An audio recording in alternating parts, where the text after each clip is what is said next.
ብልጽግና ጀነራል ምግበይ ዝርከቦም ጀነራላት TDF ኢድኩም ሃቡ ዝብል ትእዛዝ ከም ዝሃበ ተሓቢሮም ውድብ ዲሞክራሲያዊ ስምረት ትግራይ ሎሚ እዋናዊ መግለፂ ኣውፅኦም ድምፂ ወያነ ትግራይ ዝተውሃባ ህዝባዊ ሓላፍነት ንምትግባርን ዘለዋ ክብርታት ኣጠናኺራ ክትቅፅልን ከም እትሰርሕ ገሊጻ አርስተ ዜናና ነዚኦም ይመስሉ ነይሮም። እዚ ሕብረት ሚዲያ ኔትወርክ ዝኸበርኩም ተኸታተልትና ክሳብ መወዳእታ ሙሉእ ትሕዝቶና ክትከታተሉና ብክብሪ እንዳዓደምና ሕዚ ድማ ናብ ዋና ዝርዝር ዜናና ክንሓልፍ። ብልጽግና ጀነራል ምግበይ ሃይለ ዝርከቦም ጀነራላት TDF ኢድኩም ሃቡ ዝብል ትእዛዝ ከም ዝሃበ ተሓቢሮም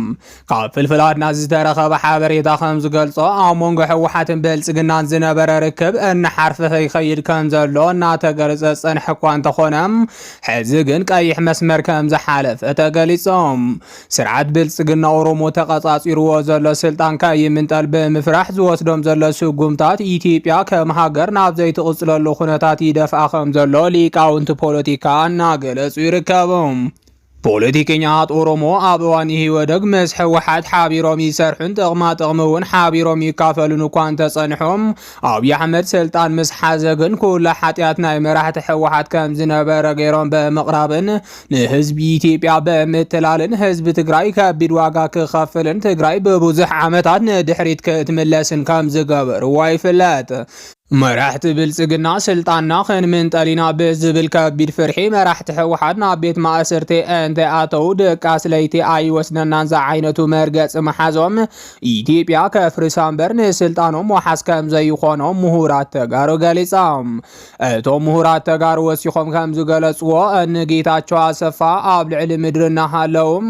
ኣብ ስልጣን ምጽናሕ ኣይንኽእልን ኢሉ ዝኣምን ብልጽግና ኦሮሞም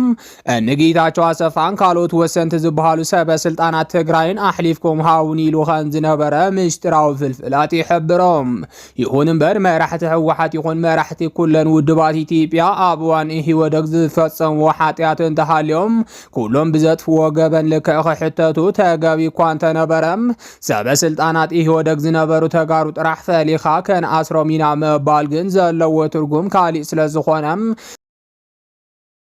ደቀና ኣሕሊፍና ኣይንህብን ብምባል ህዝቢ ትግራይ ምስ ብልጽግናን ሓሻኽሩን ከቢድን መሪርን ቃልሲ ከም ዘካየደ ይፍለጥ። ድሕሪ እቲ መሪር ቃልስን ከቢድ መስዋዕትን እውን ብልጽግናን ሓሻኽሩን ክሓፍሩን ኣብ ጠረጴዛ ኮፍ ኢሎም ውዕል ፕሪቶርያ ክፍርሙን ከም ዝገበሮም ኩሉ ዝፈልጦ ሓቂ እዮም። ነሲዒቡ ድማ ንብልጽግና ድሮን ይኹን ካልኦት ኣፅዋራት ከተቕርብ ፀንሐት ሕቡራት ዓረብ ኤምሬትስን ብሰብ ሞያ ዝሕግዛ ዝነበራ ዩክሬን ቱርክን ዝመሃሰላ ሃገራትን ኩለን ሓፊረን ርእሰን ከም ዘነናን እንተይፈተዋ ጀግንነት ህዝቢ ትግራይ ብድሙቕ ቀለም ምጽሓፍ ከም ዝጀመራን ምሁራት ይገልጾም። እዚ ከምዚ ኢሉ እናሃለወ ብልጽግና ሕዚ እውን ጀነራል ምግበይ ዝእከቦም ዋና ዋና ጀነራላት ትግራይ ኣሕሊፍኩም ሃቡን ዝብል ትእዛዝ ከም ዝሃበ ተሓቢሮም ህዝቢ ትግራይ ብዘይ ዝኾነ ይኹን ምኽንያት ደቁ ኣሕሊፉ ከም ዘይህብ ብልጽግና ዝፈልጥ እኳ እንተኾነም ገበነኛሃት ኣሕሊፍና ኣይንህብን ኢሎም ብዝብል ሰበብ ኣብ ልዕሊ ህዝቢ ትግራይ ካልኣይ ዙር ጆኖሳይዳዊ ኩናት ንምኽፋት ደልዩ ክብሉ ወተሓደራዊ ሊቃውንቲ እናገለጹ ይርከቦም። ውድብ ዲሞክራሲያዊ ስምረት ትግራይ ሎሚ እዋናዊ መግለፂ ኣውፅኦም ኣብ ወቕታዊ ኩነታት ዝተመስረተ መግለፂ ውድብ ስምረት ከም ዝስዕብ ጌርና ኣቕሪብናዮ ኣለና። ዲሞክራሲያዊ ስምረት ትግራይ ሙሉእ ኣፍልጦ ካብ ዝረክብ ንድሓር ፈላማይ ሱር ዓኼባ ቤት ምኽሪ ተማልዕለ 6 ራብዓይ ወርሒ 2018 ዓመተ ምህረት ኣካይድሎም። እዚ ፈላማይ ሱር ዓኼባ ቤት ምኽሪ ውድብ ስምረት ትኩረት ዝገበረሎም ኣጀንዳታት ድሕሪ መስራታዊ ጉባኤ ዝተፈጸሙ ውድባውን ፖለቲካውን ስራሕቲ ኣብ ጉዳይ ሻውዓይ ሃገራውን ክልላውን መረፃ ምምላስ ተመዛበልትን ግዝኣታዊ ሓድነት ትግራይን ከምኡውን ኣብ ቀጸልቲ 6 ኣዋርሕ ዝፍጸሙ ፖለቲካውን ውድባውን መደባትን ካልኦት ናይ ውሽጢ ውድብ ስራሕትን ብዕምቆት ዘትዩ ብምሉእ ድምፂ ኣጽዲቖሎም። ኣብዚ ፈላማይ ኣኼባ ቤት ምኽሪ ውድብ ስምረት ብትልምን ዝተተሓዙን ተወሳኺ ክካየቱ ዝግብኦም ተግባራትን ብዕምቆት ብምግምጋም ብቁልጡፍ ናብ ዝጽበየና ዘሎ ህዝባዊ ፖለቲካዊ ቃልሲ ክንኣቱ ከም ዝግባእ ውሳነ ኣመሓላሊፎሎም። ኣብ ትግራይ ለውጥን ሰላምን ንምምጻእ ከሳብ ሕዚ ክካየዱ ዝጸንሑ ቃልስታት ከተሓባብሩን ክሳተፉን ዝጸንሑ ኣባላትና ካልኦት ደለይቲ ለውጢ ኣካላትን ህዝብናን ንዘርኣይዎ ተበግሶን ተወፋይነትን ዝተኸፈለ ዋጋን ዓብዪ ክብርን ኣለና። እቲ ህዝቢ ትግራይ ዝጠልቦ ዘሎ ለውጢ ኣብ ዝሓፀረ ግዜ ንክገሃድ እቲ ዝተጀመረ ህዝባዊ ቃልሲ ብምጥንኻርን ብምውዳብን ናህርን ዕምቆትን እቲ ቃልሲ ብምውሳኽ ክምራሕ እዮም። ኣብ ዝቕልጡፍ ለውጢ ንምምጻእ ዝካየድ ህዝባዊ ቃልሲ ኩሎም ደለይቲ ለውጥን ሓይልታት ሰላምን ብፍላይ ህዝቢ ትግራይ ድማ ብሓፈሻ ዝተወደበን ዝተናበበን ቃልሲ ከካይዱ ቤት ምክሪ ውድብ ስምረት ፃውዒት የቕርብ። ኣብ ትግራይ እቲ ቀንዲ ፍልፍል ኩሎም ሕማቓት ዝኾነ ጉጅለ ድሕረትን ሓሻኽርን ናይ ጥፍኣት ኩናት ንምፅሕታር ላዕልን ታሕትን ይብል ከም ዘሎ ኩሉ ዝርድኦ ዘሎ ሓቂ እዮም። እዚ ጉጅለ እዚ ኣንጻር ህልውና ህዝቢ ትግራይ ተሰሊፉ ረብሓን ክብርታትን ህዝብና ኣረኪሶም ንስርዓት ሻዕብያ ተሓሽኪሩ ጥፍኣት የፅውዓሎም። ህዝብና ነዚ ኣብ ሕሱር ክድምና ተረግሪጉ ዘሎ ድሕር ጉጅለ ብኣጋደው ከብሎን ህልውንኡን ድሕንነቱን ንምውሓስ ብሙሉእ ዓቕሙ ክረባረብን ውድብ ስምረት ይፅወም። ኣብ ትግራይ ኣነ ዘየለኹሉ መረፃ ኣይካየድን ዝብል ሓዱሽ ዕንደራ ዝጀመረ እዚ ጉጅለም ዕለተ ሞቱ እንዳተቃረበ ይመፅእ ስለ ዘሎ ህዝብና ተመላሊኡ ከይጠፍእ ኩሉ ንህልውናን ሰላምን ህዝቢ ትግራይ ዝቃለስ ዘሎ ሓይሊ ተናቢቡን ተወዲቡን ክቃለስን እጃሙ ክፍጽምን ውድብ ስምረት ኣጥቢቑ ይሓትት። ኣብ ሓቃዊ ለውጥን ሰላምን ንኽመጽእ ተጀሚሩ ዘሎ ህዝባዊ ቃልሲ ኣብ ዝሓፀረ ግዜ ንኽዕወት ኩለንተና ሓናሕቲ ውድባት ትግራይ ንዘለና ፖለቲካዊ ፍልልያት ብምውንዛፍ ፈለማ ንህልውና ተጋሩን ትግራይ ደው ብምባል መንእሰይ ትግራይ ፈቆዶ ስደት ከርተት እናበለ ሓሳረ መከራ እናርኣየም ህዝብና ብሕጊ ኣልቦ ስርዓት ናብ ከቢድ ቅልውላው ኣእትዩ ተስፋስኢኖም ኣብ ክልልና ናህር ዋጋ ካብ ግዜ ናብ ግዜ ናብራ ከቢዱ ብሓፈሻ ህዝቢ ትግራይ ኣብ ኣዝዩ ዘሰክፍ ኩነታትን ስግኣትን ኩናትን ስእለ ዝርከብ ኣብ ሓደ ሰሚርና ኣብዚ ታሪኻዊ ብሄራዊ ቃልሲ እጃምኩም ክትፍጽሙ ውድብ ስምረት ይፀወም።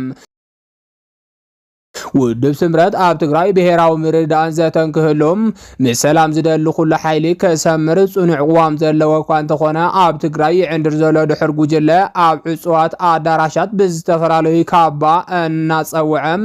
ንይምሰል ዘተን ምርዳእን ዝብሉ ቀልድታት የካይድ ኣሎም። እዚኦም ኣብ ህዝብና መሰረታዊ ለውጢ ዘምፅኡ ዘይኮኑስ ዕድመቲ ጉጅለ ድሕረትን ገበንን ንምንዋሕ ዝዓሎምን ህዝቢ ዘየቀደሙን ስለ ዝኾኑ ከም ዘይንቕበሎም እናፍለጥና ኩሎም ውድባት ትግራይም ካልኦት ውዳባታትን ተወከልቲ ህዝብን ዘለውሉ ሓቃዊ ዘተን ምርዳእን ምስ ዝግበር ግን ውድብና ብወከልቶ ቢሉ ከም ዝሳተፍን እጃሙ ከም ዝወፍን ከነረጋግጽ ንፈቶም። ንብሄራዊ ድሕነት ከቲትካ ክትቃለስ ዝፀንሐኻ ሰራዊት ትግራይም ብሰንኪ ውሑዳት ፀረ ህዝቢ ዝኾኑ ፖለቲካውን ወተሃደራዊ መራሕቲ ኣብ ዝብርኪ ከም ዝበፅሐና ርድእ እዮም። እዚ ረዚን ዋጋ ዝኸፈልካሉ ህዝባዊ መኸተ ብሰንኪ ዞም ድሑራት መራሕቲ ተሓንሺሾም